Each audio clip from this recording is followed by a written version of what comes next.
আমার খুতবায় সংক্ষিপ্ত সময়ে বক্তব্যের বিষয় কুরবানি। কুরবানিকে সামনে রেখে এক গুরুত্বপূর্ণ সংক্ষিপ্ত তথ্যবহুল বিবরণের চেষ্টা করব ইনশাআল্লাহুল আজিজ। কুরবানি শব্দটি কুরব থেকে নির্গত, যার অর্থ হচ্ছে আল্লাহর নৈকট্য সন্তুষ্টি লাভ করা। যেসব মাধ্যম দিয়ে আল্লাহকে খুব বেশি সন্তুষ্ট করা যায় তার একটি বড় মাধ্যম হলো কুরবানি করা। কুরবানি করে মানুষ আল্লাহকে খুব বেশি বেশি সন্তুষ্ট করতে পারে। কুরবানি আজ থেকে প্রায় ৫,৫০০ বছর পূর্বে ইরাকের ব্যাবিলন শহরের উর নামক গ্রামে ইব্রাহিম আলাইহিস সালাম জন্মগ্রহণ করেন। তিনি যে কুরবানি করেছিলেন সেই কুরবানি আমাদের কুরবানি, যদিও কুরবানি আদম আলাইহিস সালাম থেকেই চালু রয়েছে। আদম আলাইহিস সালামের এক ছেলে এক মেয়ে একসাথে জন্ম নিত। আগের ছেলে পরের মেয়ে, পরের ছেলে আগের মেয়ে, এইভাবে তিনি বিবাহ দিতেন। কাবিলের সাথে জন্ম নিয়েছিল ইকলিমা, আর হাবিলের সাথে জন্ম নিয়েছিল লিওয়াজা। ইকলিমা দেখতে বেশি সুন্দরী ছিল লিওয়াজার চেয়ে। সময় আসলে আদম আলাইহিস সালাম তার নীতি অনুযায়ী বিবাহের প্রস্তাব পেশ করেন। তাতে কাবিল প্রস্তাব প্রত্যাখ্যান করে। কাবিল বলে, আমার সাথে যে মেয়ে জন্ম নিয়েছে আমি তাকে বিবাহ করব। পরিস্থিতি আদম আলাইহিস সালাম বললেন, তাহলে তোমরা দুইজন আল্লাহর দরবারে কুরবানি পেশ করো। যার কুরবানি কবুল হবে সেই ইকলিমাকে বিবাহ করবে। সেই সময়ের কুরবানি কবুলের পদ্ধতি ছিল আকাশ থেকে আগুন এসে জ্বলে যাবে। যদি আকাশ থেকে আগুন এসে জ্বলে যায় তাহলে বুঝতে হবে কুরবানি কবুল হয়েছে, আর যদি না জ্বলে তাহলে বুঝতে হবে কুরবানি কবুল হয়নি। অবশ্য বিষয়টি এখন থাকলে মানুষ তার সত্য মিথ্যা হালাল হারাম বুঝতে পারত। আল্লাহ তাআলা দয়া করে মানুষকে কুরবানির গোশত খাওয়ার সুযোগ দিয়েছেন, মর্মেই হতো মানুষ অবৈধ পয়সা দিয়ে ভুল পদ্ধতিতে কুরবানি করা প্রয়োজন মনে করছে। যেহেতু কাবিল জমি চাষ করত, মর্মে কিছু গম আল্লাহর দরবারে কুরবানি হিসেবে পেশ করলো। হাবিল ছাগল, মেষ, ভেড়া লালন পালন করত, মর্মে একটি দুম্বা আল্লাহর দরবারে কুরবানি হিসেবে পেশ করলো। আকাশ থেকে আগুন এসে দুম্বা চলে গেল, গমগুলি থেকে গেল। এতে কাবিলের ক্ষোভ বেশি হয়ে গেল। কাবিল মনে করলো হাবিলের কারণে আমি সমাজে অপমান হচ্ছি, তাই ভাবলো যে হাবিলকে হত্যা করতে হবে। মর্মে কাবিল সিদ্ধান্ত নিল। এই কথা আল্লাহ তাআলা সূরা মায়েদায় উল্লেখ করেছেন। আল্লাহ তাআলা বলেন, ঈদ কাররাবা কুরবানান ফাতুকুব্বিলা মিন আহাদিহিমা ওয়া লাম ইতাকাব্বাল মিনাল আখার। যখন তাদের দুই ভাইয়ের পক্ষ থেকে কুরবানি পেশ করা হয়েছিল, দুইজনের একজনের কুরবানি কবুল হয়েছিল, অপরজনের কুরবানি কবুল হয়নি। যার কুরবানি কবুল হয়নি সে বলেছিল, আমি তোমাকে হত্যা করব।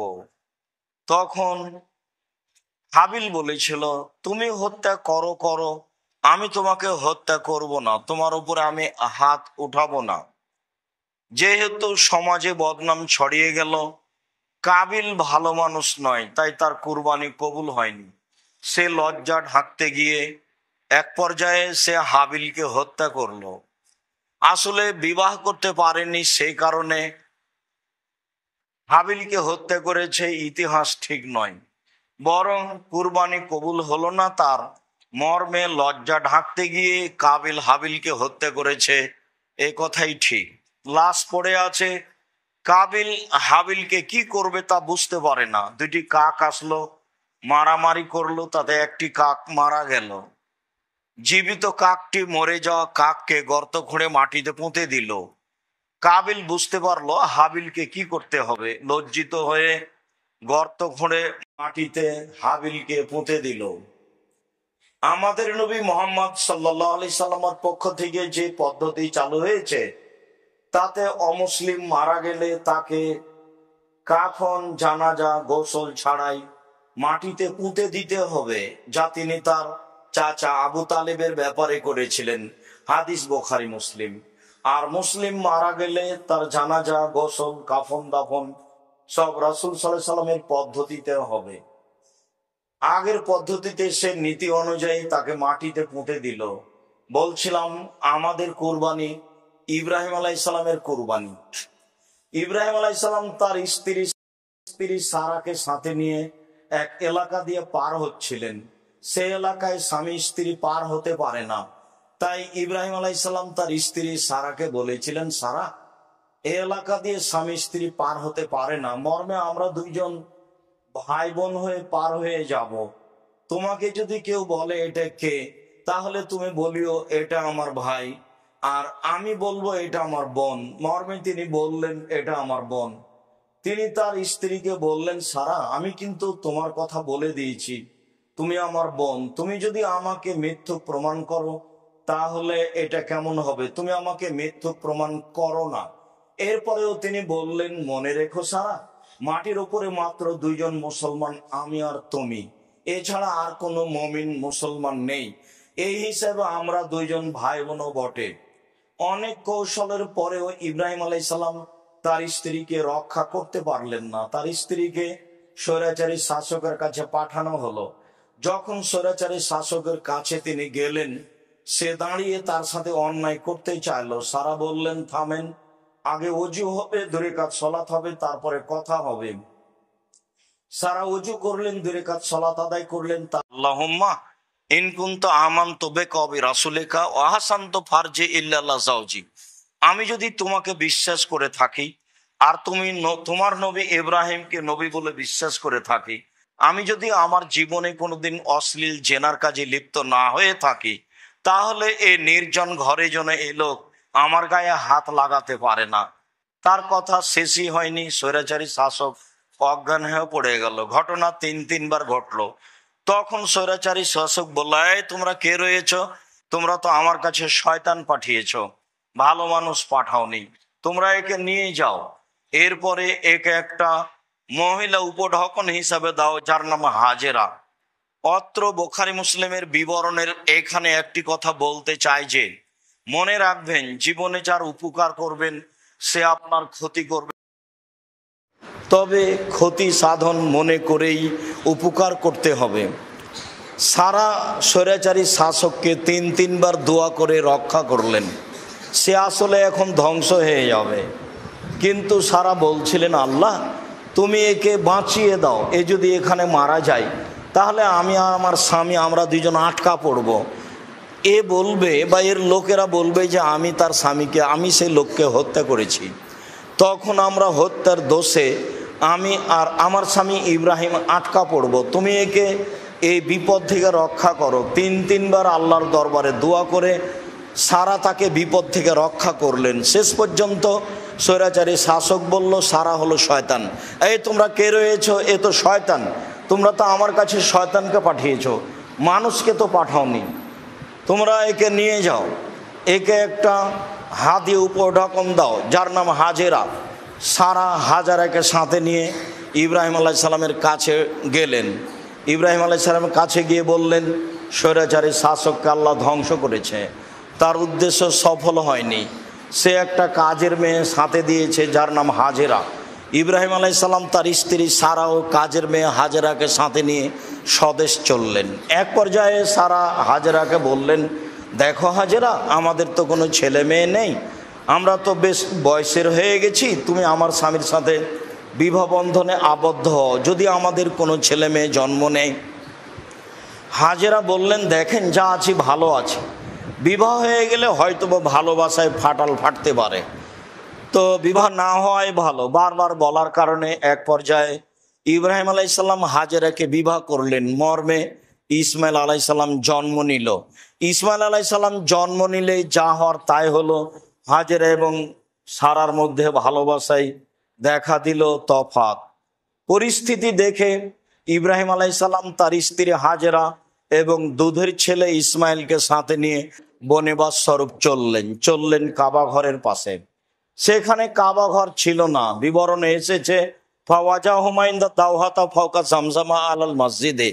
ইব্রাহিম আলাইহিস সালাম তার স্ত্রী এবং তার ছেলেকে কাবা ঘরের পাশে জমজম কূপের উপরে রেখে দিলেন। রেখে দিয়ে তিনি উল্টা বাড়ির পথে চললেন। পিছনে পিছনে স্ত্রী হাঁটতে লাগলেন। স্ত্রী বলতে লাগলেন, আপনি কোথায় যাচ্ছেন? আপনি কোথায় যাচ্ছেন? আপনি আমাকে কিছু বলছেন না কেন? আপনি এমন একটা উপত্যকায় ছেড়ে যাচ্ছেন যেখানে মানুষজন তো নেই ঘাস পাতা, আমাকে কিছু বলবেন তো? আপনি কি এইভাবে নির্মম ভাবে আল্লাহর আদেশে চলে যাচ্ছেন?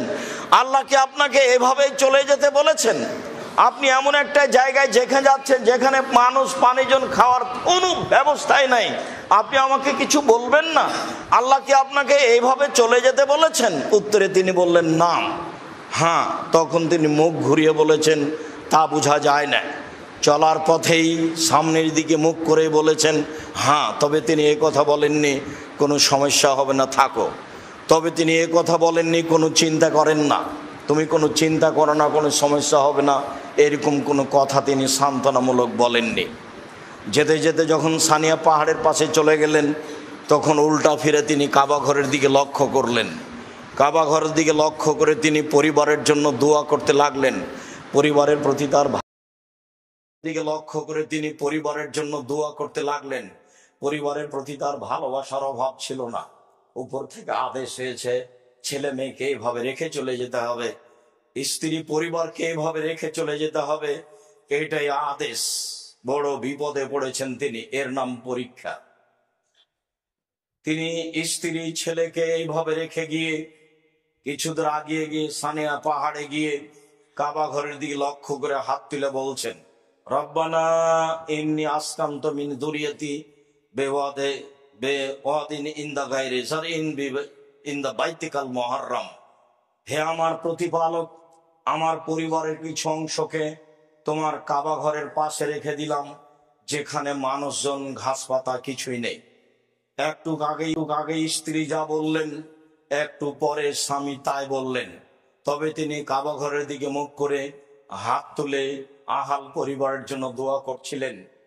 তিনি বলছিলেন, হে আমার প্রতিপালক, তোমার আদেশেই আমি আমার স্ত্রী এবং আমার দুধের ছেলেকে এই উপত্যকায় যেখানে মানুষজন নেই, ঘাস পাতা নেই, সেখানে রেখে গেলাম। কিভাবে থাকবে তা আমি জানি না, কি খেয়ে থাকবে তা আমার জানা নেই। তুমি আদেশ করেছ, তোমার আদেশ পালনার্থে আমি আমার দুধের সন্তান, আমি আমার স্ত্রীকে রেখে চলে গেলাম। তিনি চলে গেলেন। ফালাম্মা বালাগা মাহু সায়া, যখন বাচ্চা দৌড়াদৌড়ি করতে পারে এরকম পর্যায়ে তিনি স্বপ্নে দেখছেন আমার ছেলেকে কুরবানি করতে হবে। তিনি ফিরে আসলেন, এসে বলছেন, বোনাইয়া ইন্নী আরা ফিল মানামে আন্নী আসবাহুকা ফানজুর মাজা তারা।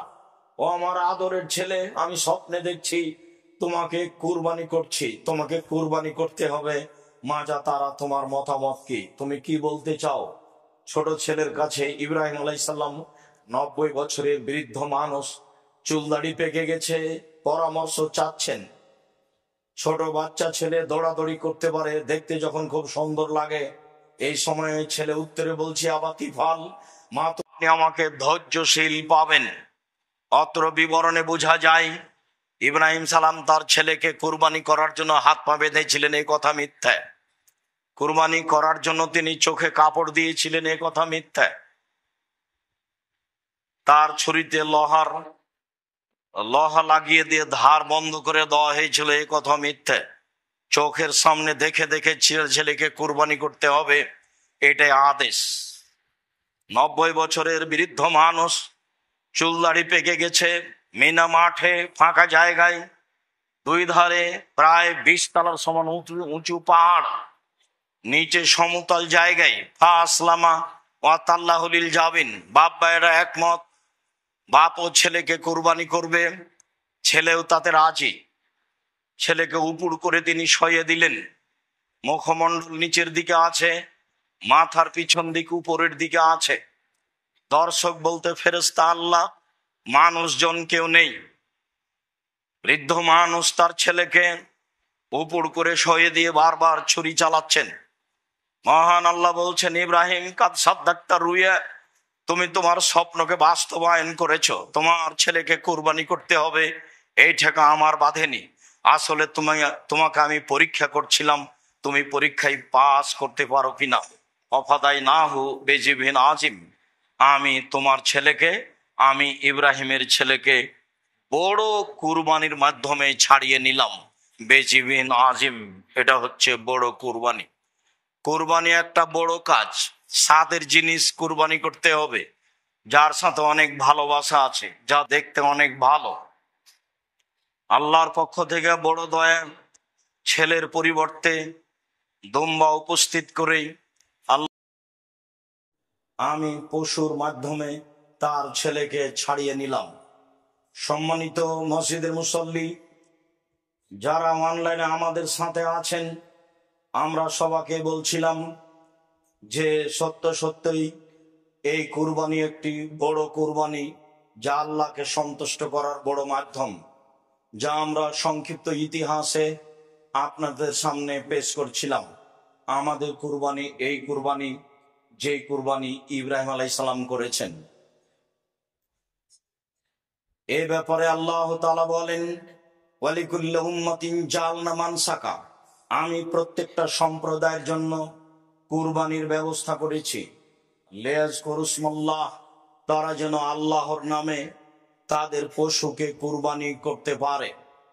আল্লাহ তাআলা বলেন, লা ইয়ানালাল্লাহা লুহুমুহা ওয়ালা দিমাউহা ওয়ালাকিন ইয়ানালুহু তাকওয়া মিনকুম, নিশ্চয় মানুষের কুরবানির গোশত, নিশ্চয় মানুষের কুরবানির রক্ত আল্লাহর নিকটে পৌঁছে না, নিশ্চয় মানুষের অন্তর আল্লাহর নিকটে পৌঁছে।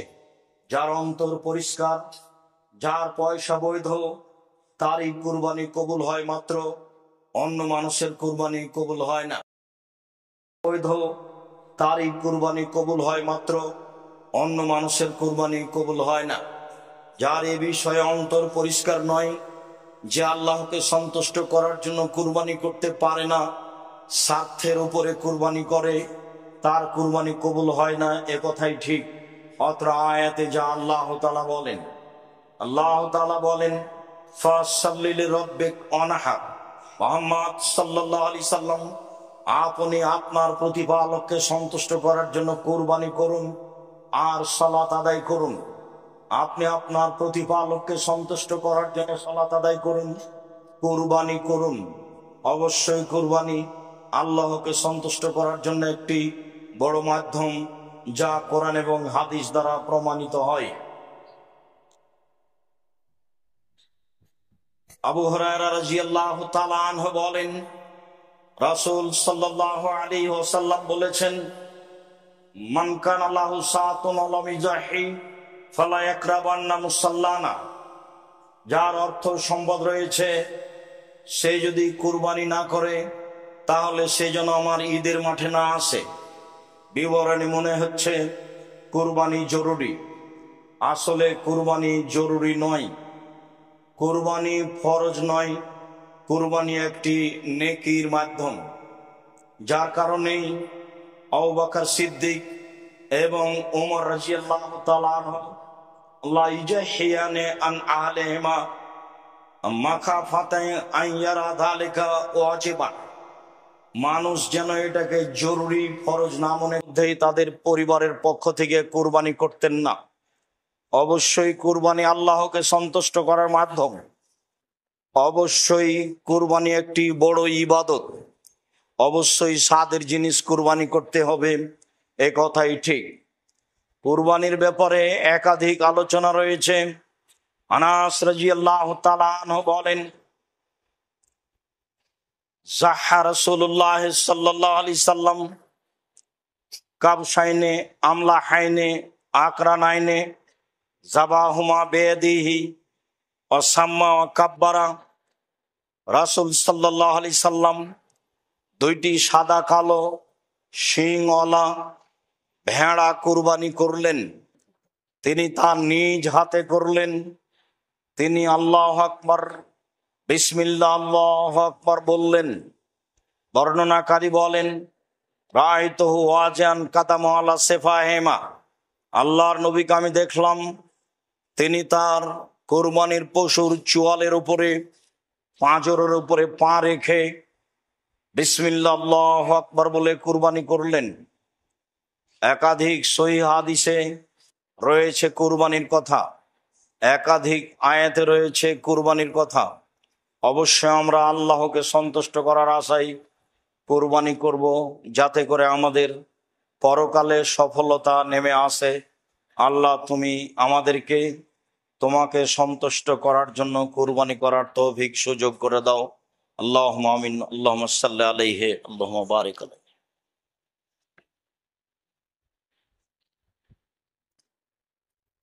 আলহামদুলিল্লাহ ওয়াহদা, ওয়াসসালাতু ওয়াসসালামু আলা মান লা নাবিয়্যা বাদা। আমরা এখন আলোচনা করি কুরবানির পশুর ধরন। তারপর কুরবানি 7 ভাগে একজনের পক্ষ থেকে ও কুরবানির গোশতের বিবরণ। জাবের রাদিয়াল্লাহু তাআলা আনহু বলেন, রাসূল সাল্লাল্লাহু আলাইহি সাল্লাম বলেছেন, লা তাযবাহু ইল্লা মুসিন্না, পৃথিবীর মানুষ তোমরা দাঁত ছাড়া কুরবানি করো না। অত্র মুসলিম গ্রন্থের হাদিসে প্রমাণিত হয় যে দাঁত দেখেই কুরবানি করতে। যারা মুসিন্না শব্দের অর্থ গ্রহণ করেছেন এই মর্মে যে 1 বছর হলেই গরু, ছাগল এগুলো কুরবানি করা যায়, তারা ভুল বুঝেছেন। এ কথাই ঠিক, দাঁত দেখেই কুরবানি করতে হবে। মুসিন্না মূলত ওই পশু, ওই ছাগলকে বলা হয় যার দুধের দাঁত উঠে গিয়ে আবার দাঁত বের হয়েছে, তাকে মুসিন্না বলা হয়। তবে সাধারণত ছাগল দাঁতে 1 বছরে, গরু দাঁতে 2 বছরে, উট দাঁতে 5 বছরে, মানুষ দাঁতে 7 বছরে। বাচ্চার ছেলে মেয়ের 7 বছর হলেই দুধের দাঁত উঠে যায়, নতুন দাঁত আসে, এটা স্বাভাবিক। উট 5 বছর হলে তা আসে, দুধেরটা উঠে যায়। গরু 2 বছর হলেই তা ঘটে, আর ছাগল 1 বছর হলেই তা ঘটে। এরপরেও দাঁত দেখেই কুরবানি করতে হবে, এ কথাই ঠিক, আর এটাই হাদিসের অর্থ। এরপরে কুরবানির ধরনে আলী রাদিয়াল্লাহু তাআলা আনহু বলেন, আমারানা রাসূলুল্লাহ সাল্লাল্লাহু আলাইহি সাল্লাম আন নাস্তাসরিফা লাইনা আল-উজনা, আল্লাহর নবী আমাদেরকে পশু ক্রয়ের সময় আদেশ করেছেন যে আমরা পশুর চোখ, কান ভালোভাবে দেখে নিব, যাতে করে তার চোখে কোনো ত্রুটি না থাকে, কানে কোনো ত্রুটি না থাকে, পায়ে কোনো ত্রুটি না থাকে। নিখুঁত প্রাণী কিনব, এ আদেশ আমাদেরকে আল্লাহর নবী করেন। বারা ইবনে আযিব রাদিয়াল্লাহু তাআলা আনহু বলেন, সুইলা রাসূলুল্লাহ সাল্লাল্লাহু আলাইহি সাল্লাম মাজা ইত্তাকানি জাহায়া, আল্লাহর নবী কুরবানি কেমন পশু হতে হবে এই জিজ্ঞাসা আল্লাহ রাসূলকে করা হয়েছিল। ফাকালা আশারা বিয়াদিহি আরবান, তিনি হাতের ইশারা করে হাত দিয়ে দেখালেন কুরবানি কেনার সময় 4টে জিনিস দেখে নিতে হবে। আল আরজাওয়াল বাইগিনো দালওয়াহা, অল আওয়ারওয়াল বাইগিনো আওয়ারওয়াহা, অল মারিজাতাল বাইগিনো মারাজওয়াহা, অল আজফা আল্লাতি লা তুনকা। পশু নেওয়ার সময় দেখে নিতে স্পষ্ট ল্যাংড়া হয় না যেন, স্পষ্ট কানা হয় না যেন, স্পষ্ট রোগা হয় না যেন, গায়ে গোস্ত থাকে যেন, মোটা তাজা হয়, শুখা শুষ্ক গায়ে গোস্ত নাই এমন হয় না যেন। তিনি 4টে জিনিস অত্র হাদিসে দেখার জন্য বললেন। স্পষ্ট কানা, স্পষ্ট খোড়া, স্পষ্ট রোগা এবং গায়ে গোস্ত। এইগুলোর কথা উল্লেখ করলেন। এখানে আর একটি কথা উল্লেখ থাকে যে নিখুঁত প্রাণী কুরবানির জন্য কেনার পরে যদি হাত পা ভেঙে যায়, টেরা হয়ে যায়, তাহলে কোনো সমস্যা নেই। এ ব্যাপারেও সহিহ হাদিস রয়েছে। তবে খুদ অলাই গরু যদি কিনা হয় তাহলে তা আবার ফেরত দিতে হবে, ওটা পরিবর্তন করে নতুন কিনতে হবে। কেনার পরে যদি প্রাণী নিখুঁত হয়ে ক্ষতিপূর্ণ হয়ে যায়, তাতে কোনো দোষ ত্রুটি দেখা যায়, তাহলে তাতে কোনো সমস্যা নেই। তবে নিখুঁত যদি কিনতে না পারেন, ক্ষতিপূর্ণ কিনে থাকেন, তাহলে পশু পরিবর্তন করতে হবে, এ কথাই ঠিক। নিখুঁত প্রাণী কুরবানি করতে হবে, এ কথাই ঠিক। সম্মানিত মসজিদের মুসল্লি, এবার আমরা আলোচনা করি কুরবানি একজনের পক্ষ থেকে না, 7 জনের পক্ষ থেকে। জাবের রাদিয়াল্লাহু তাআলা আনহু বলেন, রাসূল সাল্লাল্লাহু আলাইহি সাল্লাম বলেছেন, আল বাকারাতান সাবাতিন আল জাজরান সাবাতিন। গরু 7 জনের পক্ষ থেকে, উট 7 জনের পক্ষ থেকে। গরু 7 জনের পক্ষ থেকে কুরবানি করা যায়, উটকেও 7 জনের পক্ষ থেকে কুরবানি করা যায়। ইবনে আব্বাস রাদিয়াল্লাহু তাআলা আনহু বলেন, কুন্না মান নবী সাল্লাল্লাহু আলাইহি সাল্লাম ফি সাফারিন ফাহাজার আল আজহা। আমরা একদা রাসূলের সাথে সফরে ছিলাম, কুরবানির সময় হয়ে গেল। ফাস্তারাকনা ফিল বাইরাতে আশারা ও ফিল বাকারাতে সাবা। আমরা উটে 10 জন অংশগ্রহণ করলাম আর গরুতে 7 জন অংশগ্রহণ করলাম। অত্র দুইটি সহিহ হাদিসে বোঝা যায় যে 7 জন একটি গরুতে অংশগ্রহণ করতে পারে, 10 জন একটি উটে অংশগ্রহণ করতে পারে। হাদিসগুলি যদিও সফরের সাথে সম্পৃক্ত, তারপরে আমরা সফরের সাথে বিবরণটি স্পষ্ট করতে চাই না, বরং বলতে চাই মানুষ যেখানে হোক না কেন জন হিসাবে 7 জন একটা গরুতে অংশগ্রহণ করতে পারে, জন হিসাবে 10 জন একটি উটে অংশগ্রহণ করতে পারে, এ কথাই ঠিক। তবে একটি গরুতে 7টি পরিবার অংশগ্রহণ করতে পারে, একটি উটে 10টা পরিবার অংশগ্রহণ করতে পারে, এ কথা ঠিক নয়। আমাদের দীর্ঘ 26 বছরের তদন্তে এরকম কোন সহিহ হাদিস আমাদের নজরে আসেনি যাতে 7 পরিবার একটি গরুতে অংশগ্রহণ করবে, যাতে 10 পরিবার একটি উটে অংশগ্রহণ করবে। এছাড়াও আহলে হাদিসের একজন বড় পণ্ডিত মানুষ মাওলানা আব্দুল্লাহিল কাফি আল কুরাইশি তার ফতোয়া মাসাইল বইয়ে আজ থেকে প্রায় বছর আগে উল্লেখ করেছেন এই মর্মে যে আমি আব্দুল্লাহিল কাফি আল কুরাইশি, একটি গরুতে 7 পরিবার অংশগ্রহণ করবে, একটি উটে 10 জন 10 পরিবার অংশগ্রহণ করবে, এমন হাদিস আমি অবগত হতে পারিনি। অবশ্যই 7 জন আর 7 পরিবার, 10 জন আর 10 পরিবার এক নয়। সম্মানিত মসজিদের মুসল্লি, সম্মানিত দেশবাসী, যারা আমরা অবগত আছি 7টি পরিবারের পক্ষ থেকে একটি গরু কোরবানি করা যায়, অবশ্যই তারা জনকে ধরেই বলছি। আমি অবশ্যই এখানে বলতে চাই, যারা খুব জোর দিয়ে ভাবে বলছে তাদেরকে এত শক্ত পথ থেকে ফিরে আসাই ভালো।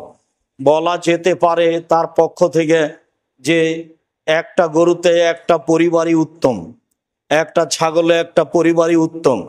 7 পরিবারের পক্ষ থেকে দেওয়া যায়, হালকা হওয়া ভালো। কিন্তু বলার গতিটা এমন যে বলে এইভাবে, কে বলছে একটা গরুতে 7 পরিবার অংশগ্রহণ করা যাবে না? তার বলার গতিতে মানুষ যেটা সঠিক সুন্দর সেটা পায় না। বলার ঢং গতি খুব শক্ত, যার কারণে সঠিক যেটা সেটা থেকে মানুষ দূরে থেকে যাচ্ছে। সম্মানিত মসজিদের মুসল্লি, যারা অনলাইনে দেশের বিদেশের বিভিন্ন স্থান থেকে আমাদের সাথে অংশগ্রহণ করেছেন, করবেন বলে আমরা আশাবাদী, তাদেরকে আমরা বলতে চাই একটি পরিবারের পক্ষ থেকে একটি প্রাণী কুরবানি করতে হবে মর্মে একাধিক হাদিস রয়েছে। কয়েকটি বুখারী মুসলিম থেকে পেশ করি, পরে আরো পেশ করব ইনশাআল্লাহ। সম্মানিত মসজিদের মুসল্লি, জাবির রাদিয়াল্লাহু আয়েশা রাদিয়াল্লাহু তাআলা আনহা বলেন, আমার রাসূলুল্লাহ সাল্লাল্লাহু আলাইহি সাল্লাম বেকাবসিন আকরানা, আল্লাহর নবী একটি সিংওয়ালা ভেড়া ক্রয়ের জন্য আদেশ করলেন। এতাও ফি সওয়াদিন ওয়ায়াবরকু ফি সওয়াদিন ওয়ানজুরু ফি সওয়াদিন, যেই ভেড়াটি খাবে কালোতে, হাঁটবে কালোতে, শুইবে কালোতে, যার মুখ কালো, যার পা কালো, যার পেট কালো। বিবরণে হয়তো আল্লাহ রাসূল কালো প্রাণীকেই বেশি প্রাধান্য দিয়েছেন। বিদ্বানগণ বলতে চান কালো প্রাণীর গোস্তে স্বাদ বেশি, অন্যান্য প্রাণীর গোস্তে স্বাদ কম, এমনটা হতেও পারে। তবে এর রহস্য আমরা স্পষ্ট রাসূল সাল্লাল্লাহু আলাইহি সাল্লামের পক্ষ থেকে রাসূল সাল্লাল্লাহু আলাইহি সাল্লামের পক্ষ থেকে অবগত নই। তিনি বলেছিলেন, আনাসকে ক্রয় করতে যাও, একটি ভেড়া কিনো যেটা কালোতে হাঁটে, কালোতে খায়, কালোতে শয়। ফাউতিয়া বিহি লিইজহাবিহি, এই কুরবানি ভেড়া তার নিকটে নিয়ে যাওয়া হলো। ফাকালা লিআয়েশা, আয়েশা রাদিয়াল্লাহু তাআলা আনহাকে তিনি বললেন, হালুমিল মুতিয়া ওয়াসহাজি হবে হাজারিন, আয়েশা ছুরি নিয়ে আসো এবং পাথরের মাধ্যমে তাকে ধারালো করে নিয়ে আসো। ছুরি ধারালো কাজটি আমাদের দেশে পুরুষ মানুষে করে। আল্লাহর নবী আয়েশাকে বলছেন, আয়েশা ছুরি ধারালো করে নিয়ে আসো। ফালাত, আয়েশা তাই করলেন। স্ত্রীর নাম ধরে ডাকতে হয়, এ কথাই ঠিক। অত্র হাদিসে যা প্রমাণ হয়, একটু আগে বুখারী মুসলিমের হাদিসে যা ইব্রাহিম আলাইহিস সালামের ব্যাপারে প্রমাণ হয়েছে, স্ত্রী ও স্বামীর নাম ধরে বলতে পারে। তাই তার স্ত্রী বলেছিলেন, আয়না তাজাব ইব্রাহিম, ইব্রাহিম আপনি কোথায় যাচ্ছেন আর আমাদেরকে উপত্যকায় ছেড়ে যাচ্ছেন যেখানে মানুষজন নেই, ঘাস পাতা পশু প্রাণী নেই। আয়েশা রাদিয়াল্লাহু তাআলা আনহা বলেন, ফাখাজা ওয়াখাজাল কাবসা, তিনি ছুরি হাতে নিলেন এবং ভেড়াটা হাতে নিলেন। ফাজাহু, তারপরে তিনি তাকে ফেলে দিলেন।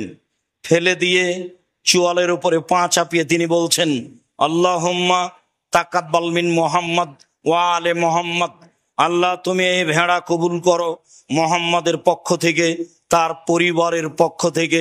বিসমিল্লাহ আল্লাহু আকবার, বিসমিল্লাহ আল্লাহু আকবার বলে এই দোয়া পড়ে তিনি পশু কুরবানি করলেন। একটি ভেড়া কুরবানি করলেন তার পক্ষ থেকে, তার পরিবারের পক্ষ থেকে। হাদিস বুখারী মুসলিম। সম্মানিত মসজিদের মুসল্লি, আয়েশা রাদিয়াল্লাহু তাআলা আনহা বলেন, কানান নবী সাল্লাল্লাহু আলাইহি সাল্লাম এজা আরাদা ইউজাহিয়া, যখনই আল্লাহর নবী কুরবানির ইচ্ছা পোষণ করতেন তখনই ইস্তারাবে কাবসাইনে, দুইটি ভেড়া নিতেন। আজিমাইনে বড়, সামিনাইনে মোটা তাজা, আকরানাইনে শিংওয়ালা, আমলাহাইনে সাদা কালো, মওজুআইনে অন্ডকোষ বের করা। পাঁঠা কুরবানি না দেওয়াই ভালো। যেগুলোতে অন্ডকোষ বের করা আছে, যাকে আমরা খাসি বলি, সেটাই কুরবানি করা উত্তম। যারা বলেছে খাসি নিখুঁত, পাঁঠাই দিতে হবে, তারা শরীয়ত ভুল বুঝেছে, আর না হলে না জানার কারণে বলেছে। আল্লাহর নবী নিচে দুইটা ভেড়া কিনলেন, মোটা তাজা, বড়, শিংওয়ালা, সাদা কালো, অন্ডকোষ বের করা। জাবাহা আহাদাহুমা লেমান শাহেদা লিল্লাহি বিত্তাউহিদে ওয়া শাহেদাল্লাহু বিল বালাগা, ওদের নামে তিনি জবে করলেন যারা এক আল্লাহ বলে সাক্ষ্য দেয়, যারা তার রেসালাত পৌঁছেছেন, তিনি তার দায় দায়িত্ব এই বলে সাক্ষ্য দেয়, তাদের জন্য তিনি একটি পশু কুরবানি করলেন। ও জাবাহাল আখারা আন মুহাম্মাদিন ও আলে মুহাম্মাদিন, মুহাম্মদ সাল্লাল্লাহু আলাইহি সাল্লাম তার পক্ষ থেকে এবং তার পরিবারের পক্ষ থেকে আরেকটি পশু ভেড়া কুরবানি করলেন।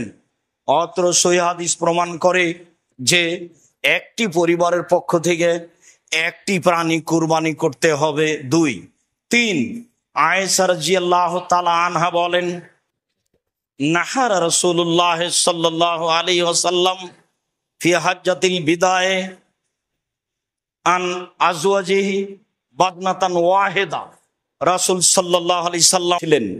অত্র সহিহ হাদিস প্রমাণ করে রাসূল সাল্লাল্লাহু আলাইহি সাল্লাম পরিবারের পক্ষ থেকে একটি প্রাণী কুরবানি করেছিলেন। মেখনাব ইবনে সুলাইম রাদিয়াল্লাহু তাআলা আনহু বলেন, কুন্না মান নবী সাল্লাল্লাহু আলাইহি সাল্লাম ওয়াকুফান বিআরাফা, আমরা একদা আল্লাহ রাসূলের সাথে আরাফার মাঠে অবস্থান করছিলাম। সামিতুহু ইয়াকুল, আমি রাসূল সাল্লাল্লাহু আলাইহি সাল্লামকে বলতে শুনলাম, তিনি বললেন, ইয়া আইয়ুহান নাস ইন্না আলা কুল্লি আহলি বাইতিন ফি কুল্লি আমিন উযিয়া, মনে রেখো প্রত্যেকটা পরিবারের পক্ষ থেকে প্রতি বছর একটি প্রাণী কুরবানি করতে হবে।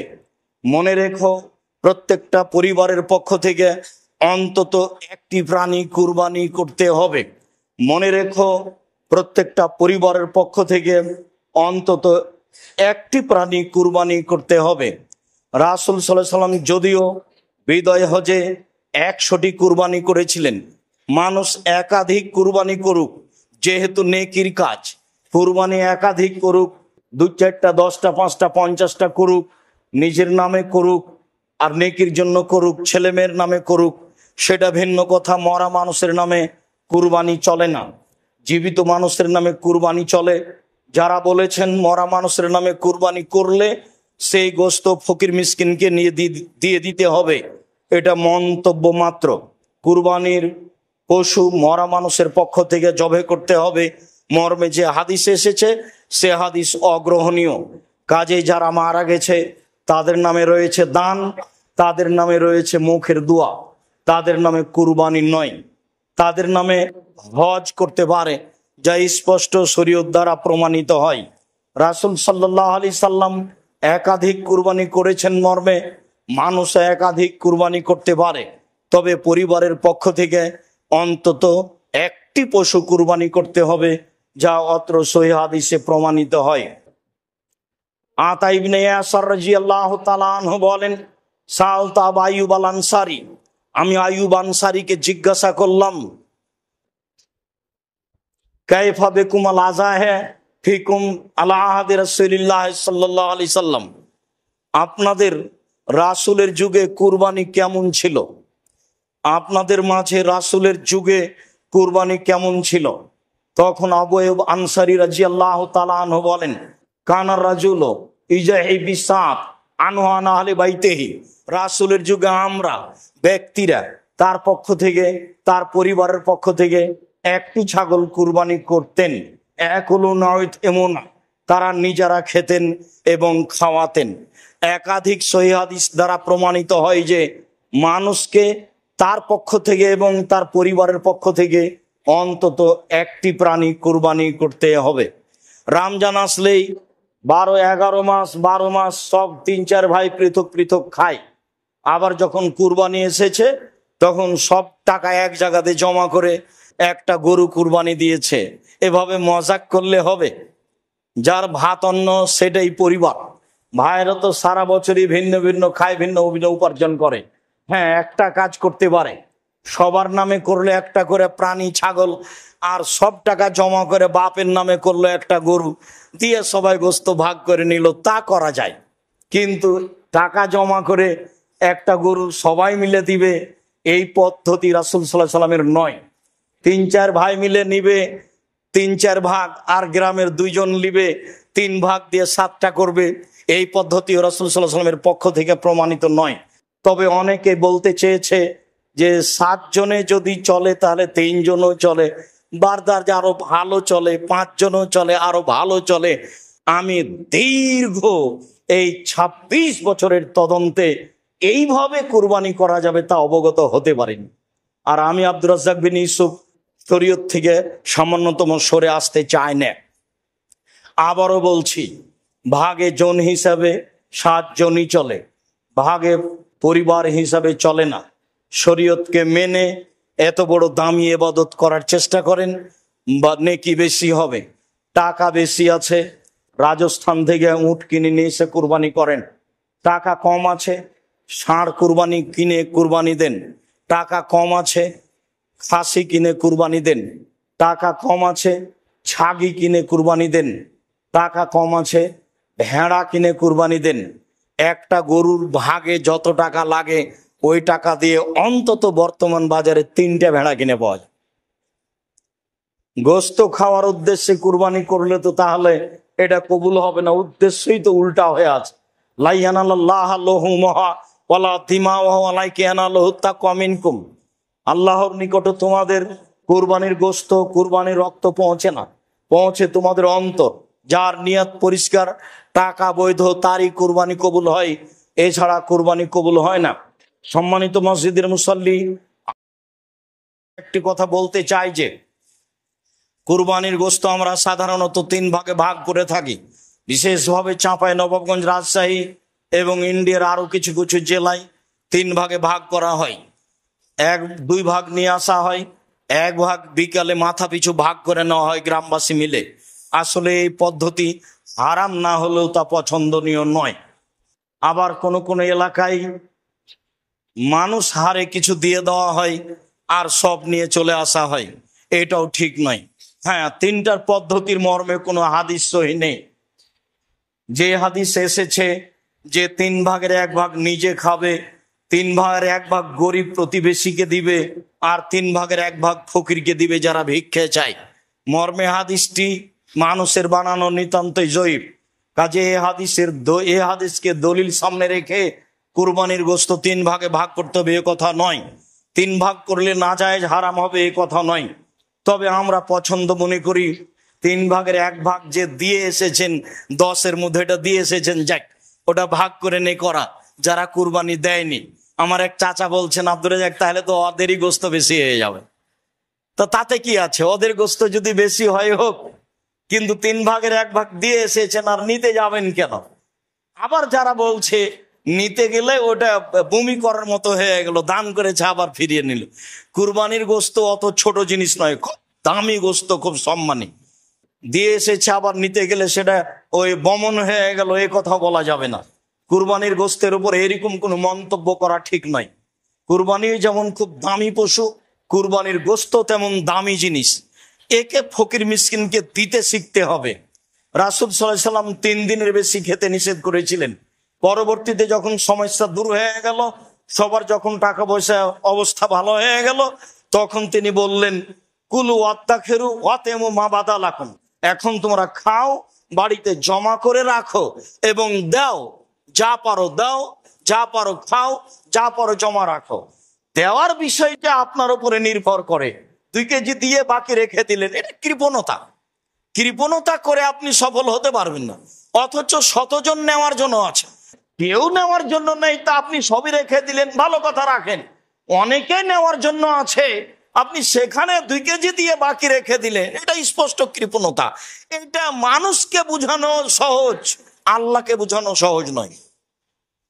কেননা দিতে হবে, এটা আল্লাহর আদেশ। আল্লাহ তাআলা বলছেন, ফাকুলু ওয়াতেমুল বাইস ওয়াল ফকির, তোমরা কুরবানির গোশত নিজেরা খাও, দুস্থ গরিব ফকির মিসকিনকে খেতে দাও, এটা আল্লাহর আদেশ। কুরবানির সাথে আকিকার কোনো সম্পর্ক নাই। আকিকা 7 দিনের দিনই দিতে হবে। 7 দিনের আগে বাচ্চা মারা গেলে আকিকা চলে না, 7 দিনের পরে আকিকা চলে না, এ কথাই ঠিক। 14 দিনে আকিকা চলে মর্মে হাদিস জয়ীফ, 21 দিনে চলে মর্মে হাদিস জয়ীফ, জীবনে কোনো একদিন চলে মর্মে হাদিস জয়ীফ। এসব হাদিস আমলযোগ্য নয়। আকিকা গরু দিয়ে চলে না, আকিকা উট দিয়ে চলে না, আকিকা শুধুমাত্র ছাগল ছাগি, এই 4 প্রকার, 2 শ্রেণীর 4 প্রকার দিয়ে চলে। আর কুরবানি ছাগল ছাগি, দুম্বা দুম্বি, গরু গাভী, মহিষ মহিষী, উট উটনি সব দিয়ে চলে।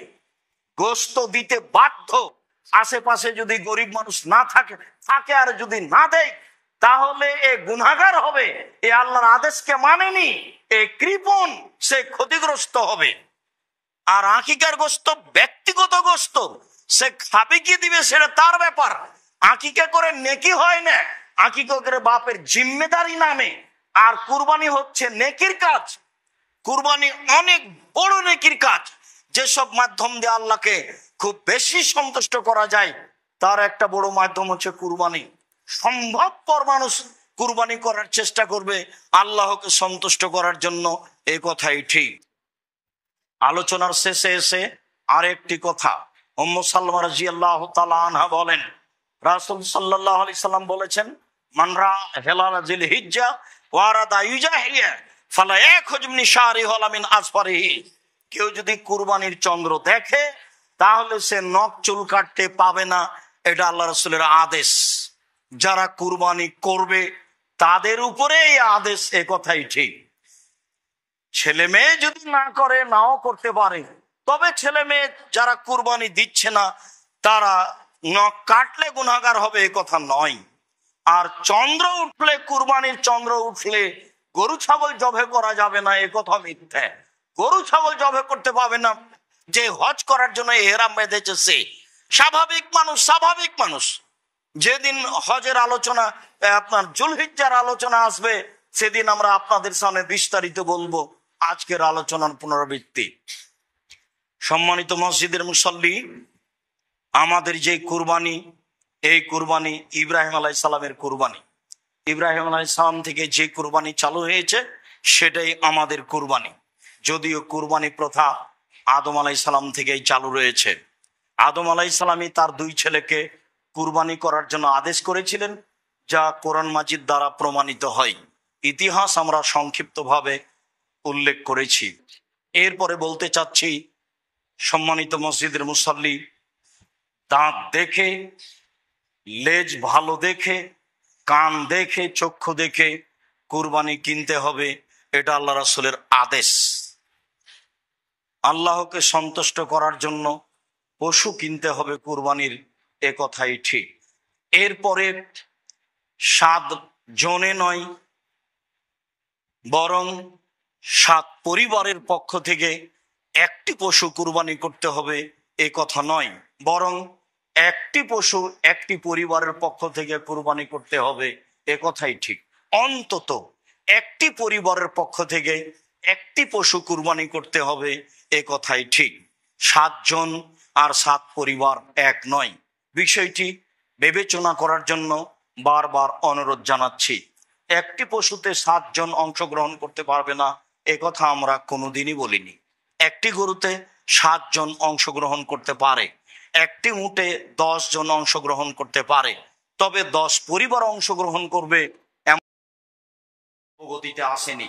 যারা খুব জোরালো দাবি জানিয়ে বই পুস্তক লিখেছে, তাদের বইগুলি, তাদের কলমগুলি একাধিক দিন আমরা পড়ে দেখেছি, তাতে আমাদের কাছে স্পষ্ট হয়নি, বরং জোর করে চেষ্টা করা হচ্ছে, এটা আমরা বুঝেছি। সরাসরি যেটা প্রমাণ হচ্ছে সেটাই করলে ভালো হবে। একাধিক হাদিস রয়েছে, ব্যক্তি ও তার পরিবারের পক্ষ থেকে অন্তত একটি পশু কুরবানি করতে হবে। সম্মানিত মসজিদের মুসল্লি, কুরবানির গোশত 3 ভাগ করতে হবে, এ কথা নয়। 3 ভাগ করলে গুনাহ হবে, এ কথাও নয়। তবে 3 ভাগ করে 1 ভাগ দিয়ে এসেছে, এটা না নেওয়াই ভালো। যারা কুরবানি করেনি, দিতে পারেনি, দেয়নি, তারাই ভাগ করে নেক, এ কথা ঠিক। কুরবানির গোশত আত্মীয় স্বজনকে দিতে হবে না, এটা নয়, দিতেই হবে, এ কথা নয়। কুরবানির গোশতে আত্মীয় স্বজন রক্ষা করতে হবে, এ কথা নয়। এই যে আম হচ্ছে এখন, চাঁপাইনবাবগঞ্জের মানুষ, রাজশাহীর মানুষ আত্মীয় স্বজনের বাড়ি আম পাঠিয়ে আত্মীয়তা রক্ষা করবে। কুরবানির গোশত আত্মীয়র কাছে পাঠাতে হবে জরুরি, এমনটা নয়। পাঠানো যাবে না, এ কথা নয়, এটা স্বাভাবিক গতিতে রাখতে হবে। মর্মে মসজিদের সকল মুসল্লিকে এবং সাথে সাথে অনলাইনে যারা আমাদের সাথে রয়েছেন তাদেরকে সময়ের গতিতে আমাদের খুতবা যারা দেখবেন, শুনবেন, জানবেন, তাদেরকে অনুরোধ জানাচ্ছি, একমাত্র আল্লাহকে সন্তুষ্ট করার আশায় সহিহ হাদিসকে সামনে রেখে কুরবানি করুন। আল্লাহ আপনাদের তৌফিক দান করুক। আল্লাহুম্মা। আল্লাহ, তুমি আমাদের এই কুরবানি তোমার রাসূলের পদ্ধতিতে করার তৌফিক দান কর। আল্লাহ, তুমি আমাদের জামিয়া সালাফিয়া কবুল কর। জামিয়া সালাফিয়ার ব্যাপারে যারা শত্রুতা করে, তুমি তাদেরকে দমন কর, তুমি তাদেরকে হেদায়াত দান কর। আমাদের যে সমস্যা রয়েছে সেই সমস্যাগুলি তুমি দূর করে দাও। সকল মুসলিম ভাই বোনের জামিয়া সালাফের প্রতি ভালোবাসা দাও, তারা যেন ভালোবাসার সাথে জামিয়া সালাফের সার্বিক কাজে দানের হাত, সহায়তার হাত প্রশস্ত করতে পারে, এটা তুমি কবুল কর। আমরা খাকসা সাধারণ মানুষ, আমরা তোমার দরবারে জোরালো দাবি জানাচ্ছি, তুমি জামিয়া সালাফের সার্বিক সমস্যা দূর করে যারা জামিয়া সালাফিকে ভালোবাসে, যারা জামিয়া সালাফে কিছু দান খেরাত করে, তুমি তাদের অর্থ সম্পদে বরকত দান কর, তুমি তাদের অর্থ সম্পদের নিরাপত্তা দান কর। যাদের আত্মীয় স্বজন তাদের মারা গেছে, তুমি তাদের কবরের শাস্তি মাফ কর।